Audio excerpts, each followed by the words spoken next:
લગ્ન કરવા છે રાજા અને રાણીની જેમ, કે પછી ખોવાઈ જવું છે પેલેસની શાન અને પ્રકૃતિ સાથે? તો આજે જ બુક કરો તમારો સ્ટે અથવા તમારી ઇવેન્ટ balarampalace.com પરથી.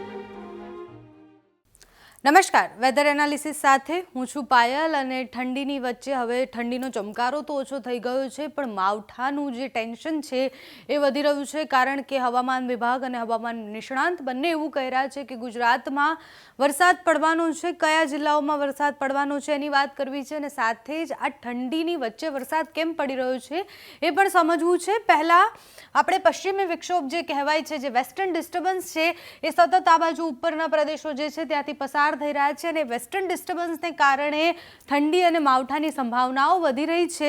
સાથે જ બંગાળની ખાડીમાં બનેલી સિસ્ટમ, જે સર્ક્યુલેશન સિસ્ટમ છે, એ સિસ્ટમને કારણે પવનની ગતિ અને જે વાતાવરણ છે એમાં સતત પલટો આવી રહ્યો છે, કારણ કે એની દિશા છે ખૂબ અલગ જઈ રહી છે.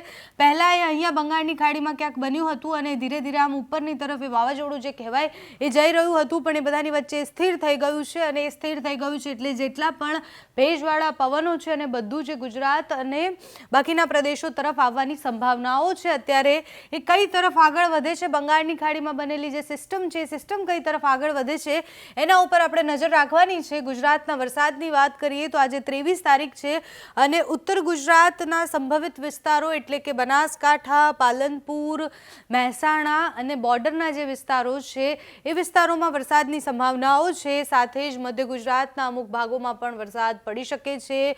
દાહોદમાં વરસાદ પડવાની સંભાવના છે. નીચેના પ્રદેશોમાં દક્ષિણ ગુજરાતમાં પણ વરસાદ પડવાની થોડી સંભાવનાઓ છે. અમુક ગામડાઓમાં વરસાદ પડી શકે છે જે મહારાષ્ટ્રની બોર્ડર પર આવેલા છે, એટલે મધ્યપ્રદેશ, રાજસ્થાન અને મહારાષ્ટ્રની બોર્ડરની આસપાસના જેટલા પણ વિસ્તારો છે ત્યાં વરસાદની સંભાવનાઓ છે. અને સાથે જ કાશ્મીરથી લઈને એમપી અને યુપી સુધી બધી જ જગ્યાએ ઠંડી ખૂબ વધારે વધવાની છે, કારણ કે જે સતત વેસ્ટર્ન ડિસ્ટર્બન્સ પસાર થઈ રહ્યા છે એને કારણે ત્યાં ઠંડી વધવાની છે. ગુજરાતમાં હજુ વધારે ઠંડી પડે તેવી સંભાવનાઓ નથી, પણ વરસાદ પૂરો થશે એટલે જે માવઠું છે એ આખો રાઉન્ડ જે માવઠાનો છે પૂરો થશે એના પછી જરૂરથી ઠંડી વધવાની સંભાવનાઓ છે, કારણ કે એ જે ભેજવાળા પવનો છે અને એ જે ભેજવાળું વાતાવરણ છે એને કારણે બેઠી ઠંડી પડી શકે છે. અત્યારે તમે જુઓ કે આ સિસ્ટમની અસર કેટલી બધી થઈ રહી છે આ દરિયાકાંઠાના વિસ્તારોમાં.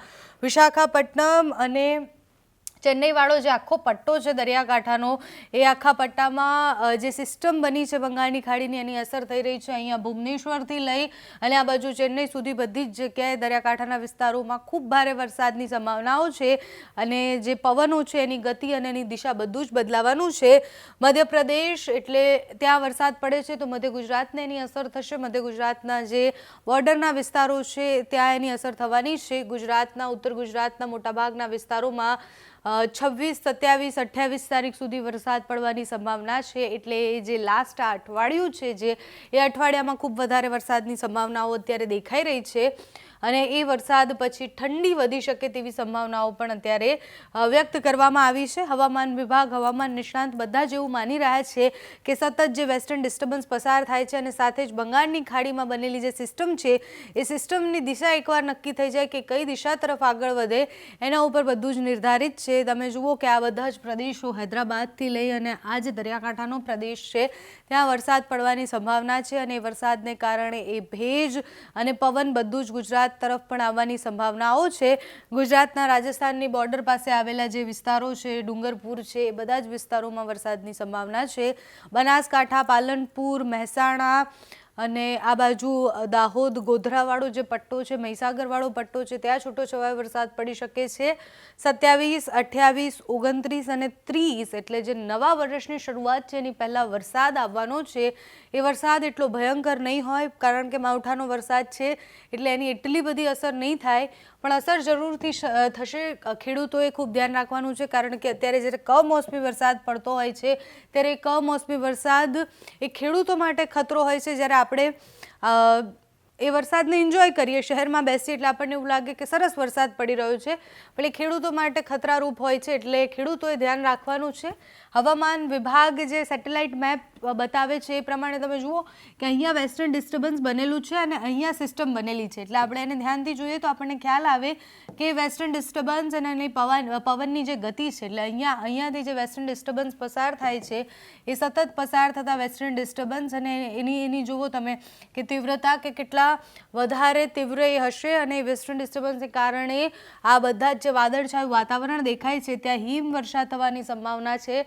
એટલે કાશ્મીર અને આ બાજુ ઉત્તર પ્રદેશ અને ઉત્તરાખંડ જે છે એ બધા જ પ્રદેશોમાં ખૂબ વધારે ઠંડી પડવાની સંભાવના છે.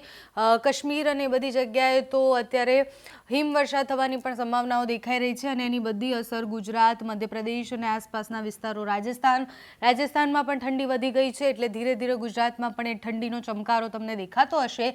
ઉપરના પ્રદેશોમાં જ્યારે હિમવર્ષા થાય છે ત્યારે આપણે અહીંયા વરસાદની સંભાવનાઓ છે, માવઠું પડવાની સંભાવનાઓ છે. સિસ્ટમ તો બનેલી જ છે, કારણ કે અહીંયા જે બંગાળની ખાડીમાં જે સિસ્ટમ બની છે એ સિસ્ટમની અસર તમને જોવા મળશે અને એ સિસ્ટમને કારણે ગુજરાતમાં વરસાદ પડી શકે છે.